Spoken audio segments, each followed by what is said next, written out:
Hi, my name is Nardos Haile, and today I'm here with Aparna Nancherla, the author of the memoir Unreliable Narrator. Aparna, how are you doing today? Good, thanks for having me. Of course, we're happy to have you. So this memoir is really about imposter syndrome, and so let's really get into it. What does imposter syndrome mean to you? Yeah, so when I was writing the book, I looked it up like a responsible writer, and to me, what imposter syndrome means, and I think it kind of matches what the definition was, is just feeling kind of like a persistent sense of self-doubt and fraudulence about, any of your accomplishments or any skills attributed to you. I think it's just feeling like what other people expect of you versus what you actually feel capable of never quite match up. And like any opportunities I've gotten, I just feel like I think there's been a horrible mistake. I shouldn't be here. So the book was just my attempt to kind of dig into that and be like, where did this come from? Why has it only maybe gotten worse over my career? Like it almost feels like the more success I've gotten, the worse that sense of self has gotten. So yeah, I wanted to kind of dig into that. Why do you think it is very popular in the zeitgeist right now? It's a word that's very buzzy, very trendy. Yeah. And why did you feel like you had to write about it? I mean, I don't want to, brag, but I feel like it's something I've had for a long time before it was popular to talk about. And so I think maybe just with social media, a lot of things have become more in the conversation, whether that's, conversations about mental health. Specifically, there's a lot around anxiety and depression, or just burnout, I feel like comes up a lot these days. And then, like self-care, putting yourself first. So I think imposter syndrome kind of falls into those messier human feelings that we don't always have forward facing. They're kind of going on in the background and no one's really aware of how it's going on behind the scenes versus how you're presenting. So I think social media has kind of really put the insides on the outside for lack of a better way of saying it. No, yeah, absolutely. And like when you look inwards, when you really start to like deconstruct what imposter syndrome is, like where do you even start? Where do you even begin? I mean, I started quite literally like with my childhood and, growing up as a kid of immigrants. My parents were both doctors who emigrated from India. And just that growing up in like kind of an upper middle class, predominantly white suburb, like just feeling like an outsider in a kind of literal way of not looking like my peers, but then also feeling out of step culturally of maybe not knowing the trends or not knowing the cool way to dress. So I think always approaching things with kind of an outsider mentality, but then on top of that being a pretty shy, introverted, anxious kid, like just adding another layer of maybe feeling constantly like a fish out of water, like whether that be among my South Asian community or like my more white mixed community. Yeah, I would have to say the same as someone who grew up in like a predominantly white space. Mm-hmm. It can be incredibly difficult as a woman of color to navigate those spaces. Yeah. And in your experience, could you just like speak more to like how that made you feel and how that made you feel like a fish out of water, like you just said? Yeah, I mean, I think I grew up with, my parents were immigrants, and as a first-gen kid, there was very much a mentality of when I was growing up in the 80s and early 90s of just assimilation and like wanting to blend in, not wanting to make waves, like having your identity but not putting it too forward, like kind of being like, I'm, for as damaging as it is, the model minority stereotype of being like, I'm going to do all the right things, I'm going to have a great resume, get into a good school. And so I think I was always just working so hard to fit into this mold that I really wasn't listening to like what was going on inside, or in a way I was like suppressing it. And I think it was like when I found comedy and when I got more creative, like really leading with maybe all the things I had struggled with, actually felt like kind of a relief just to put it all out there and be like, this is what's going on inside. And I know sometimes people are like, oh, is it scary to talk about? But honestly, it felt scarier to me in the beginning of my life, like not talking about it and just like keeping everything inside and then having to put on this sort of false front. Like it kind of feels easier to be like, no matter what you think of me, like now, you also know what's going on inside. And so that feels more honest. Yeah, I mean, in writing this memoir, and even in your stand-up, you really do get to that place of like a very personal story of like your mental health and your anxiety and your depression. Like, what really makes you want to have that be the focus of a book like this or your stand-up?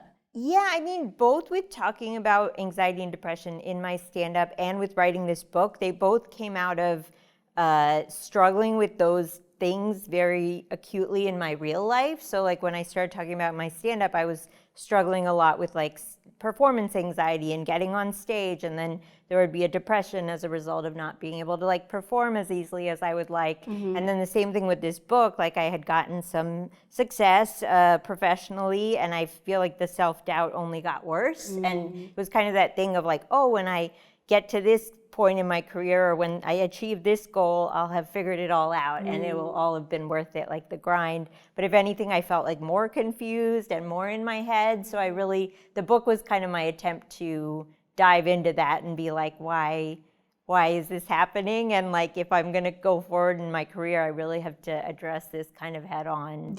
Yeah, absolutely. And I feel like some of what you've mentioned is because of maybe late stage capitalism, which is what you mentioned in your book. Do you find that late stage capitalism makes it increasingly difficult to talk about mental health? Or like from your perspective, can you tell me about that a little bit? Yeah, I think it just creates a lot more messiness around being authentic, because it's like once authenticity becomes a buzzword or like a brand, then it's like, what is real authenticity versus authenticity performing like on your social media? Like, I think that gets really messy. And for me, I've had to kind of draw a line between talking about mental health or like more messy things like body image or self-doubt in my act and like as a creative and like as a writer, versus like my experience of them in my real life, which is like a very different thing. And not that they're not interconnected. Obviously, I'm writing about what I experience, but I might do a joke about anxiety on stage, but that's not me like doing that polished performance of it isn't necessarily how it's showing up in my real life. And I might still be struggling with it in a very real way, like even right before I get on stage. So they're I just have to keep them separate. So I think we have to remember like posting anxiety meme is not the same as going to therapy. Right. Yeah. Yeah. Is that how you feel like you can get to the nuances of the larger conversation surrounding mental health? Yeah, I mean, I think that was also partly why I wrote a book, just because with stand-up, you kind of have to, you only have so much real estate to make your point. You have to be punchy about it, and you have to be kind of clever and a little removed. And I felt like with a book, I could get messier and kind of go into the nuances and maybe not always have that clean resolution. Of course. Yeah, a little bit about the book. I mean, you have this chapter specifically about your failure resume. You also do talk about how capitalism is inherently like, or failure is inherently like anti-capitalist and anti-American. So why do you feel that way? I just feel like there's so much messaging around winning, and like always like any struggle is kind of framed as this is what happened before and now I figured it out, or like now look at me, I'm so successful. Like there's never any discussion around like I did all the right things and I'm still having a hard time, or like I'm still stuck and I don't know what to do. And I just feel like that's more the truth of what it is to live a human life. Like we're often stuck in the middles or the betweens, or even like for me, when I was successful, that was like the time I was struggling the most mentally. So I just feel like it's important to be more open about the fact that it's very complex to have a human brain, and we're not always like winning and succeeding, or always like on that path to winning and succeeding. Yeah. Right. Like sometimes it's okay to be the loser that fails. Yeah. And I also feel like as a woman of color, there's so much placed on exceptionalism, where it's like you have to stand out to be noticed, to get those opportunities. And I'm just like, I feel like true equality is like embracing mediocrity. It's exhausting, like having to be perfect and having to have it all together all the time. Yeah. It feels like a performance. Would you say that? Yeah. And I think it's just, it's exhausting. And I think it kind of fractures your sense of self into what other people are seeing versus what is actually your life and you as a person. And I think it's important to be able to have somewhat of a coherent sense of self, especially in a world that is so confusing and like problematic in a lot of ways. Of course, yeah. And what would you say is like your favorite failure from the list? Favorite failure? Yeah. I cannot pick a favorite. If you had to. Yeah, I mean, I think early on, I one of my first attempted jobs was to try to sell knives door to door, and it wasn't my path. Great story. It wasn't my path, but yeah, the fact that there was a point in my life where I was like, this is gonna be my calling. Right. Just selling cutlery door to door. I did laugh when I read that someone had cut their finger, was it? Yeah. It was so sad. With one of the ones that you sold? Yeah, because you're supposed to try to sell a complete set, and I sold 2 single knives, and both to my dad's coworkers, and one of them cut their hand really badly on one of them, and they're like a surgeon, so it was like not good. Not great. No. Did they have to stitch themselves up after that? I don't know. Yeah, I hope they could. I hope they could do Yeah, that. for sure. So, one of my other favorite essays in this book is when you talk about beauty and the beauty politics surrounding like your identity and just all of the different phases of like seeing yourself, I think, throughout your childhood. Do you feel that women of color have had to like kind of conform to this like beauty standard and idealism, like to really just be that person and to be like, someone that everyone, sees as this perfect person? Yeah, I mean, I really think it is in that sense, like representation or like what you're surrounded by really informs your sense of like what's beautiful and what's like what the standards are around you. Because again, I was sort of in a predominantly white cultural space growing up, and I think I really internalized those beauty standards. But I remember like I went to pretty white college, and it was in New England. And I remember one of my dorm mates, like freshman year, she had moved here from New York City, which is pretty diverse, pretty big melting pot. And I remember she was saying like, this is the first time I felt like ugly in my life, like walking around this campus. So that just like kind of shifted like, oh, not everyone felt that way growing up. It kind of like is very much like what is reflected around you. So I'm hoping now, it does seem like there's more of a wave of body positivity with the younger generations, and I'm hoping I know like Instagram can be just as toxic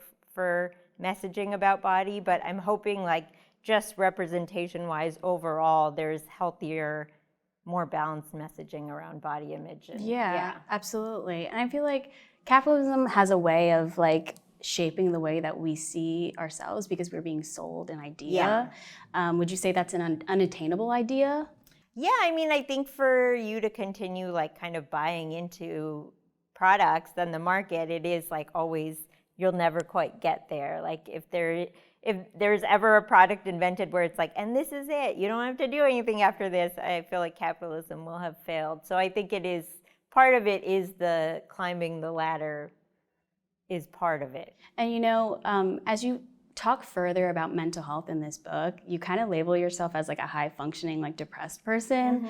Would you say like throughout your career you found like coping mechanisms to help you, and like could you share them for people out there like that find themselves being depressed on the daily but like still having to live their lives every day and just trying to get through like the monotony of life? Yeah, I mean, I think I have a lot of privilege as like a self-employed creative. Like I feel like I can take a lot of time and space for myself that not everyone has the ability to do, whether because of their job requirements or money reasons. Like so I think I would advise to just try to find a way to make that space for yourself in whatever way you can, like whether that's taking a break or taking a walk when you need to. Like I think just basic things like fresh air and drinking enough water sound like just like very pat answers, but they really do make a big difference. And I feel like they can sometimes be the first things to go when you're stressed and you're just like, water is not going to help me, like everything's on fire. But then you have some water and you're like,